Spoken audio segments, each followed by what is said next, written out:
여러분 그 뾰루지 때문에 고생해 보신 경험이 있으신가요? 뾰루지? 네, 뾰루지가 나면은 되게 아프죠. 이런데 나면 아무래도 여성분들은 더 신경이 쓰이고 화장할 때도 신경이 쓰이고 그렇습니다. 특히 얼굴 중에서 어디에 나면 가장 신경이 많이 쓰이나요? 네, 코끝에, 네, 코끝에. 네, 초등학교 시절에 코끝에 났어요. 근데 이제 그 다음날 학교를 가야 되니까 거울을 보면서 이걸 없애야겠다는 생각이 계속 밤새 짰습니다. 그리고 그 다음날 퉁퉁 부었어요. 이렇게 커졌어요. 배나 더 커졌습니다. 네. 그리고 학교에 이제 그 상태로 갔더니 친구들이 이제 그때부터 별명이 생겼습니다. 네. 루돌프 사슴코라고 해가지고 네. 저보고 볼 때마다 썰매를 끌어달라고 친구들이 막 이렇게 말을 했어요. 그러니까 이제 코끝에 난 것도 되게 아프죠. 그리고 근데 제가 짠다고 짰지만 그 안에까지 짜지 못한 거잖아요, 사실. 그리고 이제 또 대학교 시절에는 엉덩이에 나는 뾰루지를 이제 종기라고 말합니다. 종기가 났어요. 오래 앉아 있다 보니까 생겼어요. 이것도 너무 아프잖아요. 근데 좀 나으면은 또 생기고 같은 자리 계속 재발되는 거예요.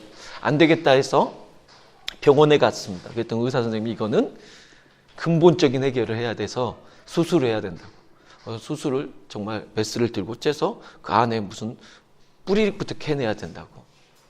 그렇게 수술을 했습니다. 그 한 번 가지고도 안 됐어요. 2번. 예. 그리고 영광의 상처를 얻게 됐는데 엉덩이에.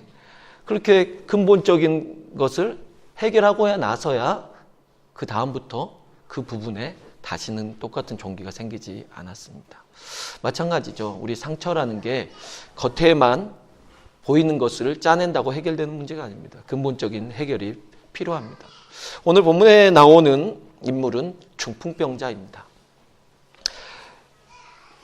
제가 왜 그 중풍병자를 또 본의 아니게 또 이렇게 말씀을 준비하면서 오늘 아침에 오면서 더 와닿는 이유는 중풍병자를 사람들이 이렇게 데리고 오지 않습니까? 네. 아픈 그 중풍병자를 아파 보니까 이거는 제가 허리만 아파도 이게 힘든데 중풍병자는 계속 누워있는데 이거 얼마나 힘들까라는 것을 다시 한번 절실히 느낄 수 있었습니다. 우리가 그러면 근본적인 문제를 해결하기 위해서는 무엇이 필요할까요? 첫 번째는 우리는 따뜻한 말이 필요합니다. 예수님께서 우리에게 하신 것처럼 우리는 따뜻한 말이 필요한데요. 예수님께서는 오늘 중풍병자를 향하여서 이렇게 말씀하십니다. 작은 자야 라고 부릅니다. 이전 성경은 소자야 라고 부르시거든요. 그래서 예수님께서는 이 작은 자, 헬라어로는 테크논이라는 아이라는 뜻을 가지고 있습니다. 그러니까 주석마다 조금씩 다를 수는 있겠지만 이 소자, 이 작은 자가 아이일 수도 있고 또한 아이가 아니라면 또 그 아들이라는 뜻이나 하여튼 우리가 친근한 표현으로 부를 때 쓴다라는 것입니다. 그래서 또한 이걸 예수님께서 쓰실 때는 대단히 좀 연약한 자 그리고 위로하고 싶은 어떤 이런 메시지의 그 용어 자체가 그렇게 포함이 되어 있는 겁니다. 이렇게 부를 수도 있지 않습니까? 중풍병자야, 환자야, 너 왔느냐? 이렇게 부를 수도 있지 않습니까? 그런데 예수님께서 작은 자야, 소자야 라고 부르십니다. 예수님께 대단히 친근하고 부드러운 단어로 지칭하여 불렀다고 생각해야 할 것입니다. 우리가 사용하는 명칭에 대해서 한번 생각해 볼 필요가 있습니다. 특히 부부간에 부르는 표현들이 있으시잖아요. 이름을 부른다든지 아니면 아내, 자기, 남편, 여보, 여러 표현들이 있을 겁니다. 그렇지 않고서 또 여러 가지 부르는 게 많이 있죠. 근데 야, 너 이렇게 부를 수도 있겠고요. 그런데 그런 명칭이 그냥 우리는 부르는 것 같지만 그 명칭이 얼마나 어떨 때는 큰 상처가 되기도 하고 또한 그 명칭을 잘 부르면은 그것만으로도 대단히 친근함과 부드러움을 느낄 수 있는지 모릅니다. 하여튼 예수님께서는 작은 자야 라고 부르신 다음에 이렇게 말씀하십니다. 안심하라. 근데 이 안심하라는 표현에가 뭐가 들어가 있냐면요. 두려워하지 말아라. 용기를 내라. 자신감을 가져라. 기뻐하라 라는 뜻이 포함되어 있습니다. 그러니까 이 안심하라. 여러분 이런 표현 써보셨습니까?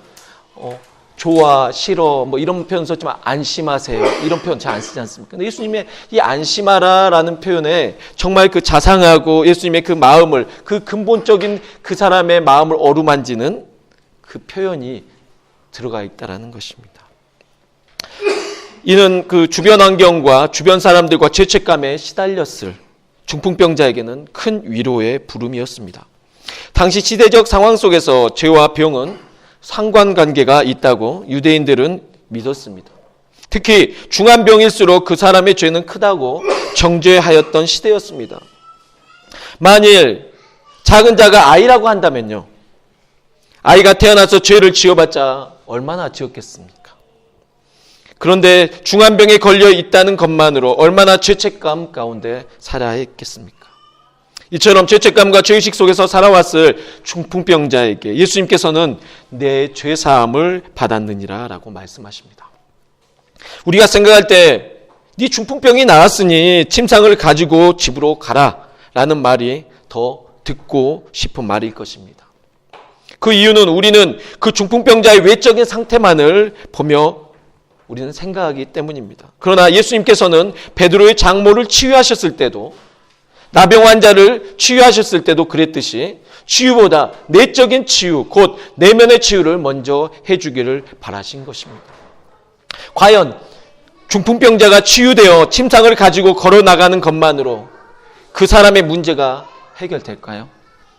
그렇지 않을 것입니다. 그래서 우리는 다시 한번 생각해 볼 때 근본적인 문제 해결은 무엇인가? 두 번째는 근본적인 문제 해결은 바로 따뜻한 관심과 섬김이 필요하다는 것입니다. 요한복음 9장을 펼쳐서 보시면 예수님께서 길을 가시다가 나면서부터 맹인된 사람을 만나는 내용이 나옵니다.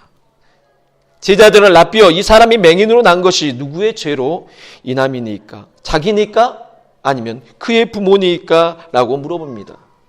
제자들의 생각도 질병이나 장애는 죄 때문에 생긴다는 확신이 있었습니다. 다만 제자들이 궁금한 것은 부모님 죄 때문인지 맹인의 죄 때문에 저렇게 되었는지에 대해서 궁금했던 것입니다. 제자들마저요, 죄 때문에 몹쓸병과 장애가 생겨났다고 생각하던 때에 우리가 많이 태어났다면 우리도 수없이 많은 정죄를 당했을 것입니다. 제자들은 맹인이 된 배경이 맹인의 죄 때문인지 아니면 부모의 죄 때문인지에 대해 1번이 답인지 아니면 2번이 답인지 평생 궁금해하면서 아마 친구들과도 그거에 대해서 항상 말했을 것입니다. 사실 그러지 않았습니까? 유대인들은 그런 것을 모여서 이야기하는 걸 너무 좋아했습니다. 누구의 죄 때문에 제가 저렇게 됐을까? 자기 부모의 죄 때문일까? 아니면 자신의 죄 때문일까? 뭐든지 그런 것 기준으로 율법을 가지고 율법의 잣대를 가지고 판단하면서 그것을 가지고 논하는 걸 좋아했습니다. 그래서 제자들은 이제 드디어 궁금해했던 내용 아닙니까? 주변에 많은 환자들이 있고 그 환자들의 그 병이 부모 때문인지 아니면 그 사람 때문인지 늘 궁금했던 그 문제가 이제 예수님한테 물어봐서 시원한 답을 얻을 수 있게 된 것입니다. 얼마나 궁금했겠습니까? 저도 궁금한 건 못 참는데 제자들도 궁금한 건 못 참았던 것 같습니다. 근데 예수님께서는요, 이 사람이나 그 부모의 죄로 인한 것이 아니라 그에게서 하나님이 하시는 일을 나타내고자 하심이라라는 제자들이 전혀 생각지 못했던 답을 이야기하셨습니다. 그리고 내가 세상의 빛이다 라고 말씀하시면서요, 땅에 침을 뱉어서 진흙을 이겨 맹인의 눈에 바르시고 실로암에 가서 씻고 오라고 하십니다. 예수님께서는 흙으로 사람을 지으신 하나님, 곧 성부 하나님과 성령 하나님과 함께 천지를 창조하신 성자 하나님이심을 나타내 보여주신 것입니다. 예수님이 하나님이신 걸 믿으십니까? 하나님이신 예수님께서 맹인을 고쳐 보내주셨는데 맹인의 삶의 문제는 눈만 떴다고 해결되지는 않았습니다. 맹인을 알던 주변 사람들은 그가 구걸하던 거지였다는 것과 태어날 때부터 맹인으로 태어난 죄인이란 것을 문제 삼았습니다. 유대인과 바리새인들은 맹인이 눈을 뜨게 되었어도 그들에게 맹인은 여전히 죄인이었던 것입니다.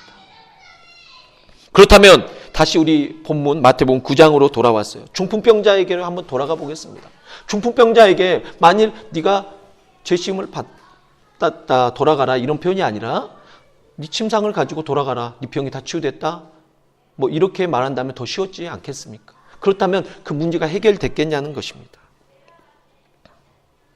눈만 뜨게 되어 돌아갔더니 여전히 주변 환경은 변하지 않았던 맹인처럼, 그 사람에 대한 정죄마저 변하지 않은 것처럼 중풍병자를 일으켜서 집으로 돌려보내주기만 하면 근본적인 문제가 해결되겠냐는 말입니다. 그렇지 않을 것입니다. 요한복음 9장에 나온 맹인처럼 유대인들과 서기관과 바리새인과 율법주의자들이 중풍병자를 평생 정죄하며 죄책감에 시달리게 했을 것입니다. 그래서 예수님께서는 마음이 여린 중풍병자의 마음을 작은 자야 안심하라 라는 말씀으로 위로하시는 것입니다. 여러분, 하나님의 사랑이 느껴지십니까? 예수님께서 여러분의 근본적인 문제, 곧 마음의 상처를 치유하시기를 원하시며 앞으로도 죄의식 속에 사로잡혀 살지 않도록 근본적인 문제를 해결해 주고 계신 것입니다. 또한 동시에 사회적 관계를 회복시켜 주고 계십니다. 예수님께서는 내 침상을 가지고 어디로 가라고 하십니까? 지금 집으로 가라고 하십니다. 사회적 관계의 기본은 어디부터 시작됩니까? 가족입니다. 사실 우리를 잘 모르는 외인들의 말은 한 귀로 듣고 한 귀로 흘려버릴 수 있습니다. 그리고 그 말들은 아무리 상처가 돼도 우리가 노력하면 조금씩 잊혀지기도 합니다. 그러나 가족들이 아니면 친척 또한 친근한 이웃 아니면 가족 공동체 같은 그런 곳에서 들은 말들은 쉽게 지워지지가 않습니다. 중풍병을 앓고 있던 작은 자도 만일 가족들이 정죄하며 가족의 짐작 취급을 받았다면 그 아픔과 상처는 너무도 깊었을 것입니다. 그러나 저는 본문 속에서 예수님께서 침상을 가지고 다른 곳도 아니고 집으로 가라고 하신 말씀 속에서 세상 사람들이 손가락질할지라도 작은 자의 가족들은 그를 따뜻하게 품어주지 않았을까라는 생각을 해보았습니다. 그 이유는 침상에 누운 중풍병자를 데려온 사람들의 믿음을 보시고 예수님께서 중풍병자를 고쳐주시는 것을 볼 때 중풍병자도 믿음이 있었겠지만 중풍병자를 데려온 사람들도 믿음이 좋았다는 것입니다. 오늘 본문을 살펴보면 중풍병자를 이렇게 들고 오지 않습니까? 오늘 너무나 감사했으면 허리가 아파서 진짜 같이 사모님이랑 걸어오다가 더 이상 걸을 수가 없었어요. 그래서 제가 우리 황덕화 집사님께 전화를 해서 좀 태워주시기를 우리 박금숙 집사님을 통해서 이렇게 부탁을 드렸어요. 그리고 올 수 있었습니다. 도대체가 좀 다리 쪽에 저려서 걷기가 힘들었습니다. 저는 이렇게 허리만 불편해도 이렇게 힘들고 예배로 오기가 힘든데 이 중풍병자는 누워있지 않습니까? 어떻게 예수님을 아무리 만나고 싶어도 만나러 갈 수가 있었겠습니까? 그런데 부탁할 사람이라도 있어야 하지 않겠습니까? 아무나 중풍병자를 들 것에 들고 누가 이렇게 옮겨주지 않습니다. 마찬가지로 주변에서 믿음이 있고 이 사람을 따뜻하게 생각하는 사람이 있었다는 것이죠. 예수님의 소문은 주변에 알려졌지만 누워있던 중풍병자는 그 소식을 누군가가 전해주지 않았으면 몰랐을 것입니다. 그렇다면 중풍병자 옆에서 늘 수발을 들어주면서 중풍병자를 사랑으로 감싸줬던 그 사람들이 아니겠습니까? 누가 예수님의 소식을 전해주겠습니까? TV를 틀어서 집에서 TV를 보던 시절도 아닙니다. 예수님에 대해서 어찌 알겠습니까? 주변에 항상 이렇게 사랑으로 감싸주고 챙겨주는 사람들이 있었다는 것이죠. 그래서 저는 가족 아니면 가족만큼 가까운 친척들 아니면 가족만큼이나 가까운 친한 공동체였다고 생각합니다. 친구일 수도 있겠죠. 예수님께서 치유된 작은 자의 소식을 가장 기뻐할 사람들에게 보내시지 않았을까요? 그게 바로 집이 아니었을까요? 여러분, 그 지난주에 우리 태호가 아팠잖아요. 네, 태호가 아팠습니다. 태호가 치료된 것을 누가 가장 기뻐하겠습니까? 다 잘하시네요. 엄마, 그 다음에 아빠. 가장 태호가 오래 있기 때문에 그리고 그 다음에 또 태호의 뭐 할머니, 할아버지, 친척들 그 소식을 전해드린 사람. 그리고 저희도 그것을 들었을 때 되게 기뻐하셨죠? 네. 기뻐했다면 우리가 정말 사랑의 공동체, 믿음의 공동체인 것입니다. 이처럼 가족은 상처를 안아줘야 할 곳이고 기쁜 소식을 가장 먼저 알려야 할 곳이며 그 소식을 전해 듣고 가장 축복해 주어야 할 곳입니다. 우리 베니스 교회가 예수님께서 침상을 가지고 돌아가라고 말씀하신 집이 되어지길 소망합니다. 그렇다면 우리가 또 세 번째 따뜻한 만남이 필요하다는 것입니다. 근본적인 문제를 해결하기 위해서는 따뜻한 만남이 필요합니다. 만남은 얼마나 소중한지 모릅니다. 하나님은 만남 가운데 역사하십니다. 만남 가운데 어떻게 역사하시냐면 사람이 마음과 마음이 서로 오고 가며 그 만남 가운데서 치유되게 하십니다. 9절로부터 13절의 내용은 갑자기 달라집니다. 여러분이 일주일 동안 매일 성경을 묵상했다면 아실 것입니다. 지금 이 중풍병자 이전의 사건의 내용이 무엇이었습니까? 바로 중풍병자 이야기 전의 이야기는 풍랑을 헤치고 가다라 지방 귀신 들린 자 둘을 해방시켜 주신 내용, 그 전 이야기는 베드로의 장모를 열병에서 고치신 내용, 그 전 내용은 백부장의 하인과 나병 환자를 고쳐주신 내용입니다. 이야기의 전개가 몹쓸 병에 걸려서 정죄받아야 마땅할 사람들을 순서대로 고쳐주신 내용으로 이어지고 있습니다. 그러다가 마태를 부르신 내용이 뜬금없이 이어집니다. 스토리 전개상 뭔가 빠른 노래로 여러분 막 흥겹게 그 분위기 속에서 막 재밌게 놀고 있다가 갑자기 사장님의 훈화 말씀이 있으신다면 그 분위기가 삭막해지잖아요. 그처럼 지금 뭔가 재밌어요. 막 간증이 나오고 뭔가 막 병자가 일어나고 치유되는 뭐 이런 내용이 재밌게 전개되고 있다가 갑자기 마태가 갑자기 딱 등장합니다. 우리에게는 뜬금없는 내용일 수 있습니다. 그러나 마태에게는 전혀 그렇지 않다는 것입니다. 바울도 다메섹 도상에서의 그 간증을 자신이 기록한 서신에서 세세하게 기록하듯이 마태도 자신이 예수님을 만난 감동을 꼭 기록하고 싶었을 것입니다. 마태는 당시 백성들에게 계취급을 받던 세리였습니다. 그는 국민들의 열쇠를 걷어서 로마에 바치는 일본의 앞잡이가 아니라 로마의 앞잡이 같았고, 또한 그 당시 또 세리를 같이 여겼던 부류가 창녀였습니다. 창녀 취급, 그리고 창녀와 함께 유대인들에게 사람 취급을 못 받던 이 죄인이었던 것입니다. 그 사실을 마태가 누구보다 더 잘 알고 있었습니다. 자기가 사람 취급 못 받고 있다는 것은. 자기는 그래서 아예 어떻게 보면 포기하고 나는 그냥 돈만 벌면 살련다. 사람들 인정 안 받아도 된다. 그냥 돈으로 이루어 받으면 살겠다라고 생각했을지 모릅니다.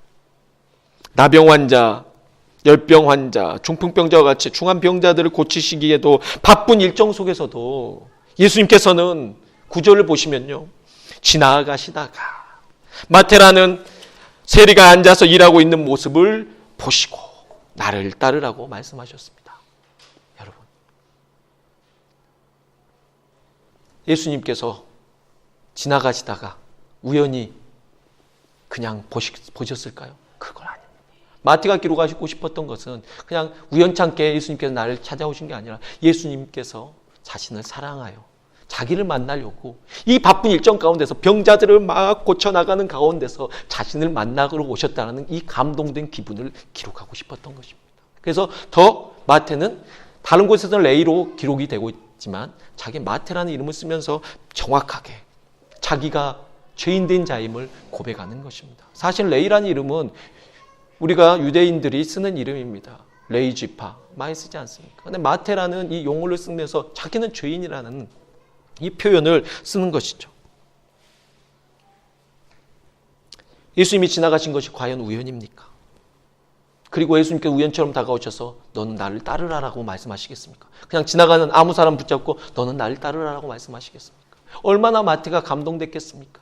예수님께서 그 바쁜 일정 가운데 자신을 만나러 오셨습니다. 그리고 그 예수님이 자신한테 말합니다. 너는 나를 따르라. 자기를 불러주십니다. 이전에는 그냥 다 포기하고 사람들에게 사람 취급 못 받고 그냥 물질적인 그거에서 만족을 얻고 살아가려 했던 그가 이제는 예수님께서 자신에게 새로운 소명을 부여하십니다. 너는 나를 따르라. 얼마나 감동됐겠습니까? 제가 마태라 할지라도 저도 기록하고 싶었을 것 같습니다.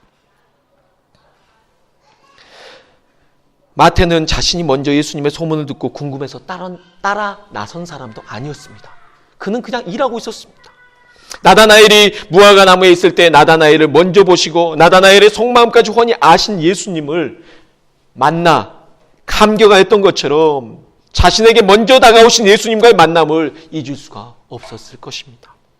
그리고 아무도 가까이 하지 않으려던 자신의 집에서 이제는 예수님께서 함께 앉아서 음식을 잡수시던 예수님의 모습과 자신과 같은 크나 큰 죄인을 제자로 불러주셨을 때의 감격과 그 은혜를 잊을 수 있겠습니까? 여러분 같으면 잊을 수 있겠습니까? 바리새인들의 정죄는 마태의 집에서도 계속 이어집니다. 그러나 예수님의 방어벽은 이번에도 가동됩니다. 예수님의 부르심 가운데 이제 막 예수님의 제자가 되었지만 아직도 죄로부터 자유로울 수 없었던 그 마태를 예수님께서 당당하게 자신을 정죄하던 사람들 앞에서 감싸주신 것입니다. 건강한 자에게는 의사가 쓸데없고 병든 자에게나야 쓸데있다. 너희는 가서 내가 긍휼을 원하고 제사를 원하지 아니하노라 하신 뜻이 무엇인지 배우라. 나는 의인을 부르러 온 것이 아니요 죄인을 부르러 왔노라. 예수님께서는 스스로 의인이라고 생각하는 사람보단 죄인임을 고백하는 사람들을 은혜로 부르신 것입니다. 여러분, 은혜는 과거를 감싸주는 것입니다. 예수님께서는 마태의 과거를 감싸주신 것입니다. 여러분, 근본적인 문제 해결은 그 만남 가운데서 마음을 어루만지고 그 사람의 과거를 감싸주고 덮어주는 것입니다. 결론입니다. 사랑하는 베니스 교회 성도 여러분, 진정한 치료는 내면의 치료입니다. 따뜻한 말은 마음속 깊은 곳에서 긍휼히 여기는 마음, 그 마음 가운데 나올 수 있습니다. 그 시작은 예수님의 말씀을 마음속에 간직하고 예수님의 마음을 담기를 원할 때 성령의 위로하심 가운데 나올 수 있는 것입니다. 자신의 상처와 죄책감, 열등의식에 갇혀 있을 때는 따뜻한 말이 나오기가 어렵습니다. 에덴 동산의 내용은 무슨 내용입니까? 가족의 스토리로 시작되어집니다.